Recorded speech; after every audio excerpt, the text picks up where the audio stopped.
I'm gonna do a video on this. This Eufy vacuum is having an S1 error code, which means it's not charging, blah, blah, blah, blah, blah. It's been in storage for about a couple years since we moved like halfway across the country, and then I finally decided to go pick it up. So here we are. And the error code, every single time you plug it in, it does the same thing. I already did the fix to it, and haven't found a video online on how to do this. So what you'll do is you'll take these two screws out. This is on the model T2252. It's just dependent, I guess, on your model. I really don't know. Just get your battery cover off. Make sure you put your screws somewhere where you can find them. You're gonna remove this battery right here. And I don't know why the clip's this way, but it is. So you kind of have to have some way to get in there and take the clip out, because it clips on that side, not this side. So this is your battery. It tells you about everything on it, you know. It's 14.4 volts. So how I tested the voltage on this thing to make sure it was normal or below is I used my voltmeter. You put it on volts DC.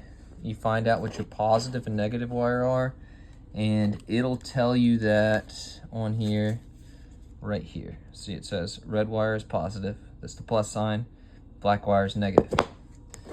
Now, in a minute I'll tell you a lot about this, but you see it has the B with a minus, that's your negative right here. And the B with the plus, that's your positive. If you damage your thing, it's not my fault. I'm just gonna say that out loud so y'all know that. I'm not responsible for that. So first, you're gonna take your negative, put your negative in that port like that. I'm using thermostat wire, you can use something else. You want something really small enough to touch this. It doesn't matter if you stick it in the contact lead or you touch the out contact lead. What I usually do is I like to stick it on the red and then touch it onto the negative. And I use that with my tool batteries and everything, because this works basically for any battery as long as it's within the same voltage realm. And so what you do next, stick your positive in. All right, so now I'm not gonna do it again on this battery, but what you would do is you would stick this lead in there, right there, and then you would stick this other lead into your negative port like that. And you would hold it for 10 seconds, only 10 seconds, nothing more. You don't want this thing, anything to mess up, you know. God forbid it blew up, but it probably won't 90% of the time. I've done this so many times, but I'm not, you know, responsible if there's any damage to property or anybody. So just saying that out loud. It probably won't happen, but I gotta say that.